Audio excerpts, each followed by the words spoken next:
ia berkeyakinan bahwa dengan mandi darah gadis perawan, maka penuaan tidak akan terjadi pada dirinya.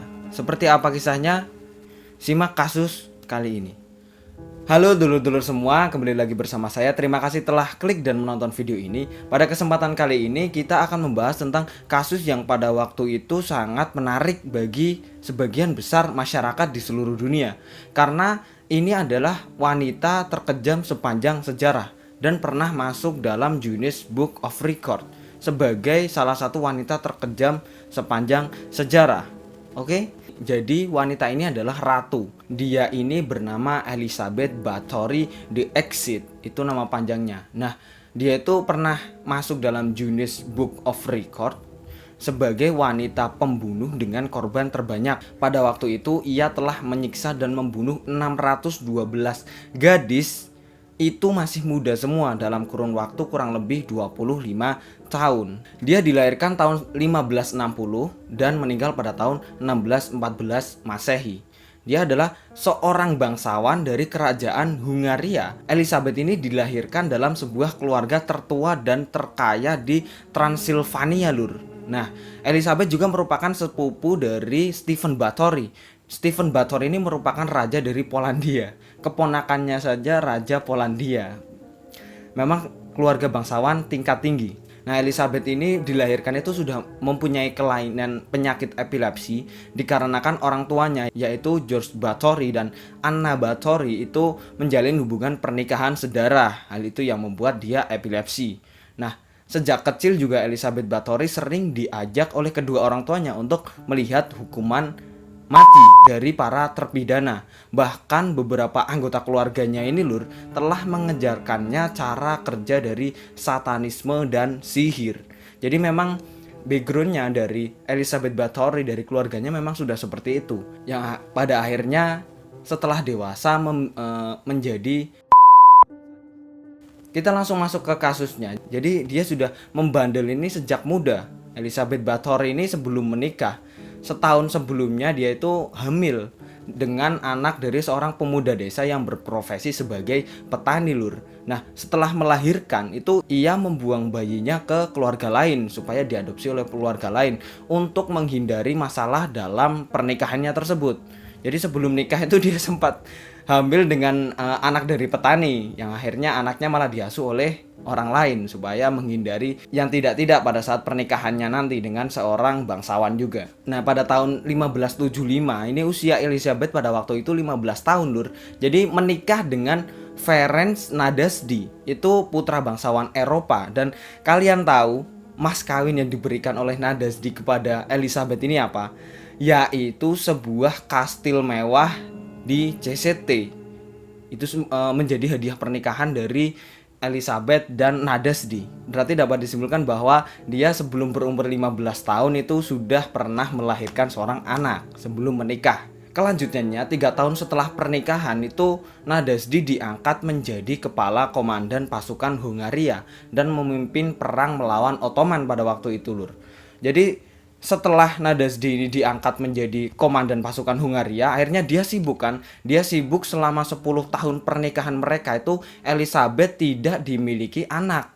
Karena saking sibuk keduanya, Nadasdy juga mengejar karirnya dan juga Elizabeth juga mengurusi dari kerajaan tersebut. Nah, setelah 10 tahun belum dikarunia anak, akhirnya setelah sama-sama Elizabeth dan Nadasdy ini ada sedikit kelonggaran waktu, akhirnya sekitar tahun 1585 itu Elizabeth melahirkan seorang anak perempuan yang diberi nama Anna.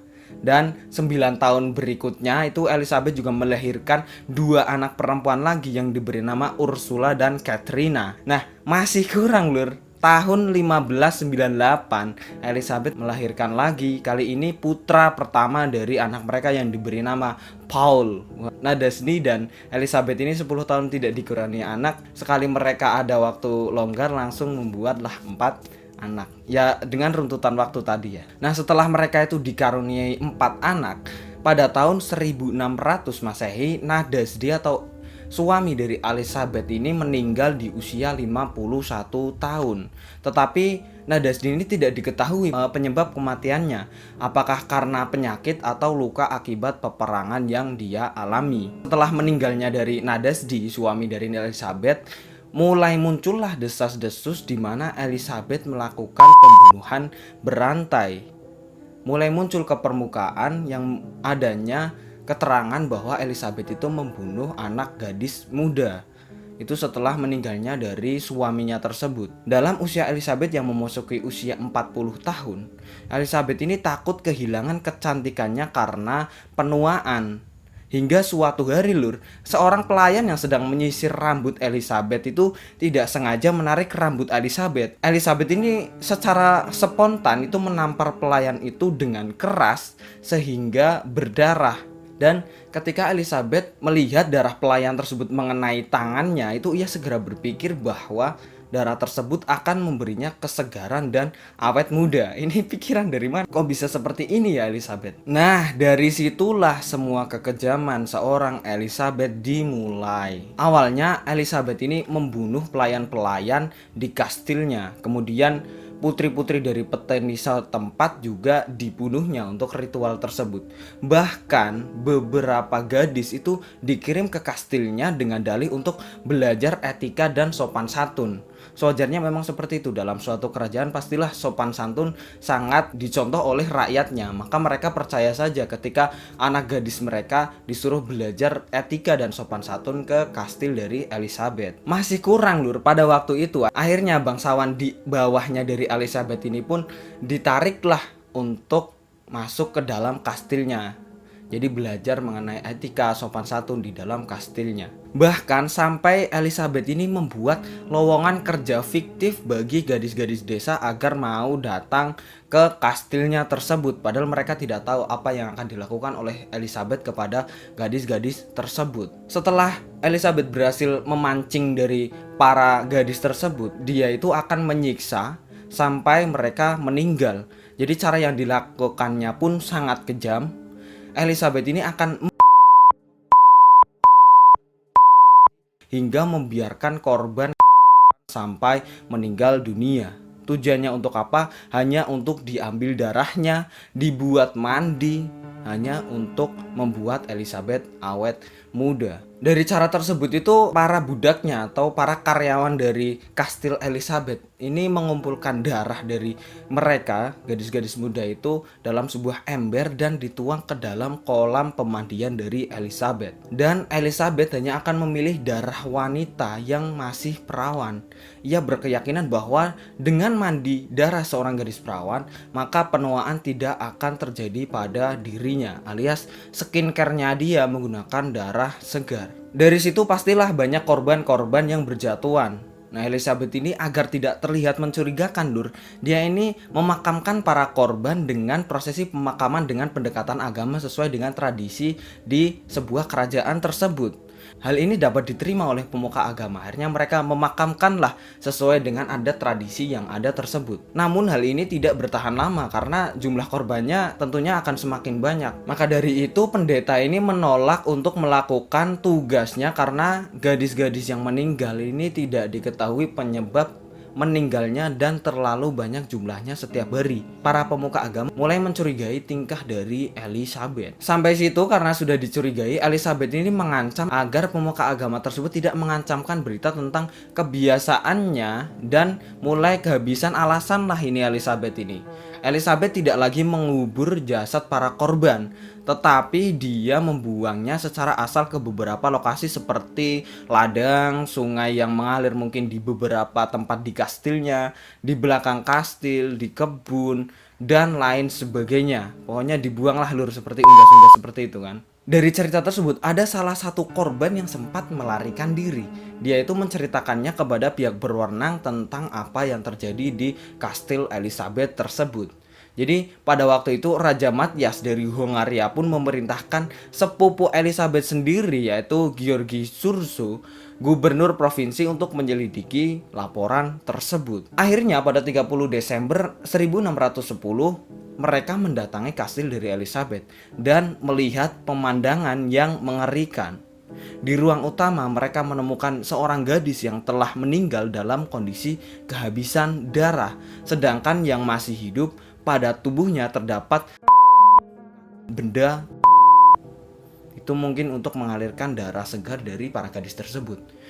Tidak kalah lagi, di ruang bawah tanah mereka juga menemukan beberapa gadis yang masih hidup dan beberapa di antaranya telah ditikam berkali-kali. Tidak sampai di situ, di bawah kastil mereka menemukan juga sekitar 50 gadis yang telah meninggal. Setelah terbukti adanya bahwa Elizabeth ini melakukan hal tersebut, akhirnya dibawalah ke persidangan di kerajaan tersebut.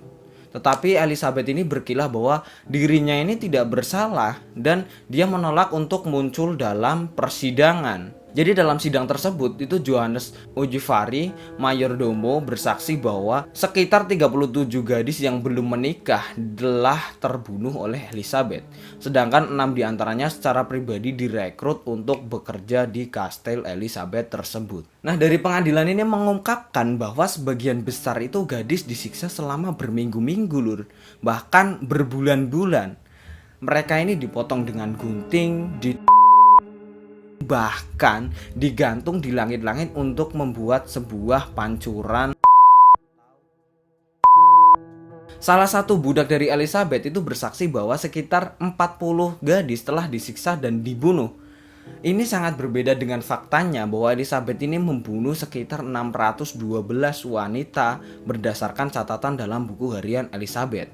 Catatan lengkap mengenai persidangan ini itu ada di Hungaria. Hasil persidangannya seperti apa, lur? Setelah terbukti bahwa Elizabeth dan para pengikutnya ini bersalah, orang-orang yang terlibat dalam pembunuhan tersebut kecuali Elizabeth itu dipenggal dan dikremasi. Karena menyandang status bangsawan, Elizabeth ini tidak diizinkan oleh hukum untuk dieksekusi atau Elizabeth ini kebal hukum. Jadi pengadilan tidak pernah menghukum Elizabeth atas kejahatan apapun, namun ia ditahan selamanya di dalam kastilnya. Apakah setimpal dengan hal tersebut? Ya tidak, karena status bangsawan dari Elizabeth inilah yang membuat dirinya menjadi kebal hukum. Jadi Elizabeth ini dibiarkan di dalam sebuah kamar di kastilnya tanpa jendela dan hanya terdapat celah kecil sebagai masuk untuk memberi makanan pada Elizabeth. Ada versi lain mengenai cerita ini. Jadi pada waktu itu Elizabeth Bathory ini ingin disidangkan. Namun jika ia dinyatakan bersalah, semua tanah miliknya harus diserahkan ke kerajaan. Dari kerabatnya ini menolak, lur. Jadi agar segala harta tetap jadi milik keluarganya, akhirnya maka para kerabat dari Elizabeth ini memaksanya untuk tetap tinggal di dalam kastil. Akhirnya ya yang saya ceritakan tadi, para pembantunya yang divonis, yaitu yang pertama Visco dinyatakan bersalah dan dihukum penggal, sementara Dorothy Zestes dan Ilona Jo dinyatakan sebagai penyihir. Keduanya dibakar hidup-hidup. Sementara Erzy Majorova dieksekusi dan Katarina Benecki dipenjara seumur hidup. Dan Elizabeth sendiri pada tahun 1614 meninggal dalam usia 54 tahun di dalam kastilnya sendiri. Jadi kesimpulannya seperti apa? Elizabeth ini melakukan hal tersebut saat suaminya masih ada ternyata, lur. Karena dia melakukan sepanjang diceritakan dalam sejarah itu katanya 25 tahun. Tetapi kan setelah sepeninggalnya suami sampai dia ketahuan melakukan hal tersebut hanya 14 tahun. Karena melakukannya katanya ada korban yang dilakukan pada saat suaminya masih hidup. Jadi cerita ini juga menginspirasi beberapa film vampir katanya. Kita juga tidak tahu apa yang dari vampir tersebut, karena dari Elizabeth ini skincare-nya memang sangat mahal dan tentunya ini sangat merusak hak asasi manusia. Oke, terima kasih cerita kalian yang seperti itu. Jika kalian ada saran saya untuk menceritakan kasus apa, silakan di kolom komentar. Terima kasih.